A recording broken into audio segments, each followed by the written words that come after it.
ஆண்டவராகிய இயேசு கிறிஸ்துவின் நாமத்தில் காலை வாழ்த்துக்கள். இன்றைய மன்னா, உத்தமனாய் நடக்கிறவன் இரட்சிக்கப்படுவான், மாறுபாடான இரு வழியில் நடக்கிறவனோ அவற்றில் ஒன்றிலே விழுவான்.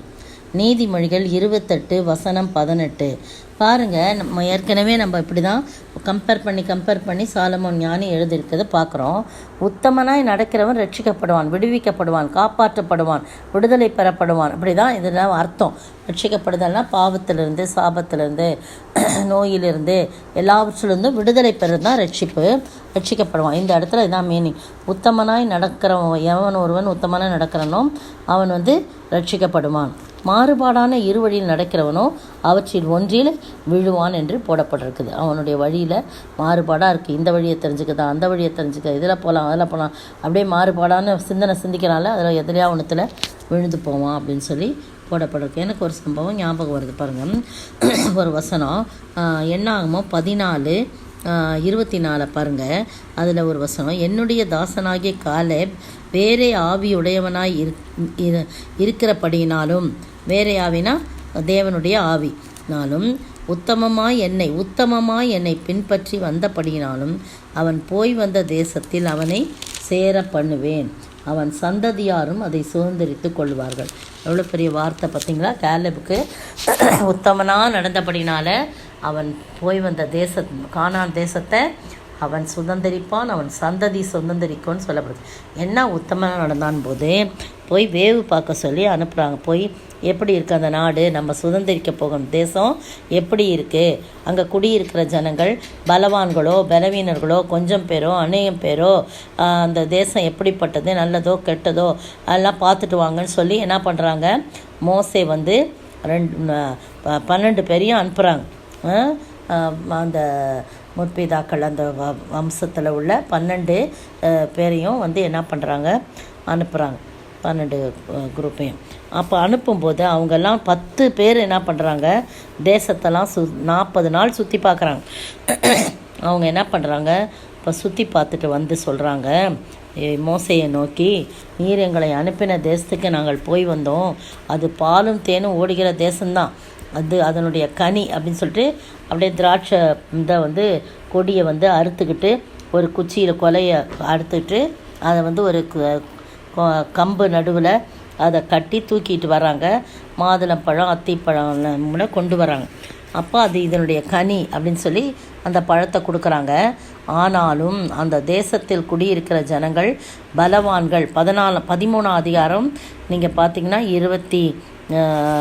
28ஆம் வசனத்தில் 27-28 சொல்கிறாங்க, ஜனங்கள் பலவான்கள், பட்டணங்கள் அரணிப்பானவைகளும் மிகவும் பெரியவுமாக இருக்கிறது.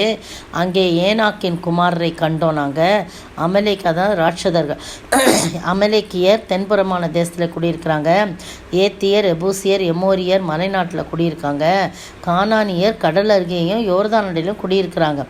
அப்போ காலேப் மோசேக்கு முன்பாக ஜனங்களை அமர்த்தி, ஜனங்கள்லாம் ஒரே வேதனை ஆயிடுச்சு. என்னடாது இவ்வளோ கஷ்டப்பட்டு நம்ம வந்திருக்கோம், கடைசியில் அந்த தேசத்தில் உள்ளவங்களாம் இப்படின்னு சொல்கிறாங்களே, நம்ம எப்படி மேற்கொள்வோம், நம்ம எங்கே போகிறது, இப்போது இங்கே நடுவில் நிற்கிறோமேனு அவங்களுக்குலாம் ஜனங்களுக்கெல்லாம் ஒரே கவலையாக இருக்குது. அப்போ காலேப் சொல்கிறான் மோசேக்கு முன்பாக ஜனங்களை எல்லாம் அமர்த்தி, 30ஆம் வசனம் முக்கியமான வசனம், நாம் உடனே போய் அதை சுதந்திரித்து கொள்வோம், நாம் அதை எளிதாய் ஜெயித்து கொள்ளலாம். எப்படி பாருங்கள், பாசிட்டிவாக பதில் சொல்வது.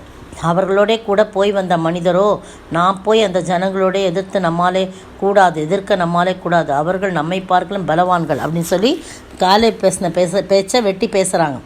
இப்போ நாங்கள் போய் சுற்றி பார்த்து வந்த அந்த தேசம் தன் குடிகளை பட்சிக்கிற தேசம். குடினா வாழ்கிற மக்களை. நாங்கள் அதிலே கண்ட ஜனங்கள் எல்லாரும் மிகவும் பெரிய ஆட்கள். அங்கே ராட்சத பிறவியான ஏனாக்கின் குமாரராகிய ராட்சதரையும் கண்டோம்.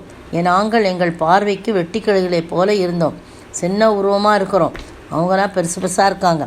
அவர்கள் பார்வைக்கும் அப்படியே இருந்தோம். அவங்க எங்களை பார்த்ததும் அப்படி தான் பார்த்தாங்க என்று சொல்லி, இப்படி இஸ்ரவேல் புத்திரருக்குள்ளே தாங்கள் சுற்றி பார்த்து வந்த தேசத்தை குறித்து துர்ச்செய்தி பரம்ப செய்தார்கள்.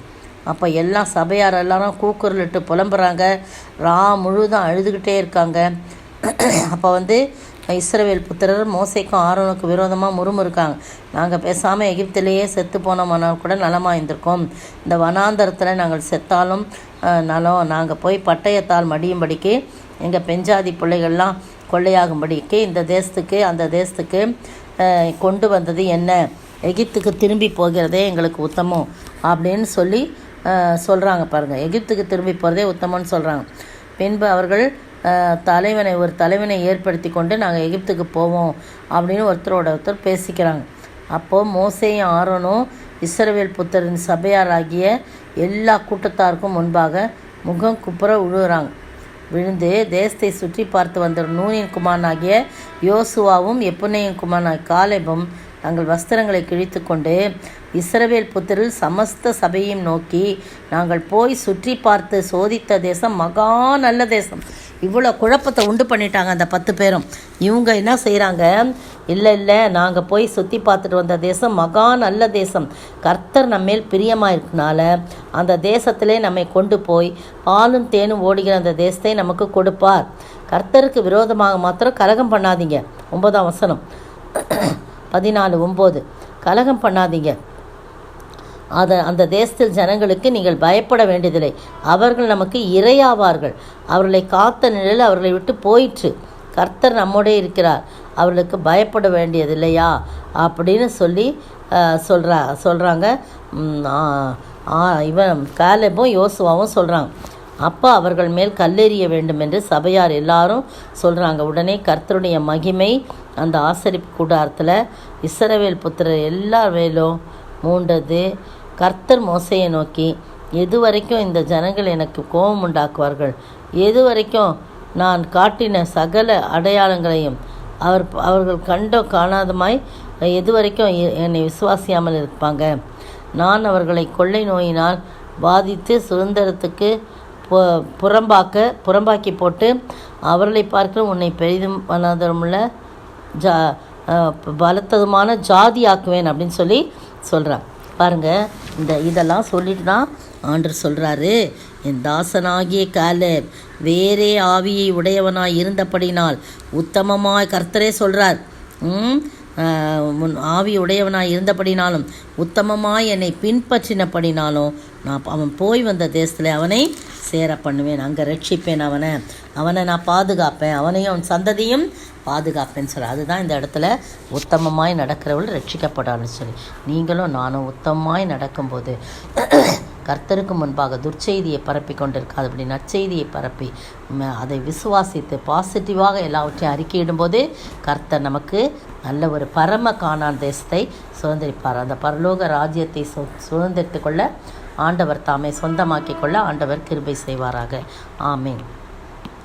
பரலோகமே என் சொந்தமே என்று காண்பேனோ, என் இன்ப இயேசுவை என்று காண்பேனோ. பரலோகமே என் சொந்தமே என்று காண்பேனோ. சோத்தரிக்கிற ஆண்டவரே, துதிக்கிற ராஜா, அந்த கர்த்தாவே, கானானை சுதந்திரிப்பதற்கு எவ்வளவு அருமையாய் ஆண்டவரே காலேப் சாட்சி சொன்னது நிமித்தமாய் அவன் உத்தமனாய் உம்மை பின்பற்றினபடினாலே அவன் அதை சுதந்திரிக்கும்படியாக சந்ததியாக சுதந்திரிக்கும்படியாக நீங்கள் கிருபை செஞ்சீங்க. அதுபோல் நாங்களும் ஆண்டவரே உத்தமமாய் நடக்கும்போது, உமக்கு பிரியமாய் நடக்கும்போது பரம கானானாகி அந்த பரலோகத்தை நாங்களும் வாஞ்சிக்கிற அந்த பரலோகத்தை நாங்களும் கண்டடைய உதவி செய்ய வேண்டும் என்று கர்த்தரும் மீட்பரும் ராஜாவாகிய இயேசு கிறிஸ்துவின் விலையேற பெற்ற நாமத்தில் ஜெபிக்கிறேன் பிதாவே, ஆமேன். நேற்றைய பதில், ஏரோது இயேசுவை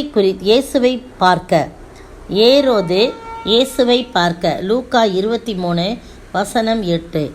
இன்றைய கேள்வி, எதை நோக்கி எங்கள் மேல் விழுங்கள் என்றும் எதை நோக்கி எங்களை மறைத்து கொள்ளுங்கள் என்றும் சொல்லத் தொடங்குவார்கள்? எதை நோக்கி எங்கள் மேல் விழுங்கள் என்றும் எதை நோக்கி எங்களை மறைத்து கொள்ளுங்கள் என்றும் சொல்லத் தொடங்குவார்கள்?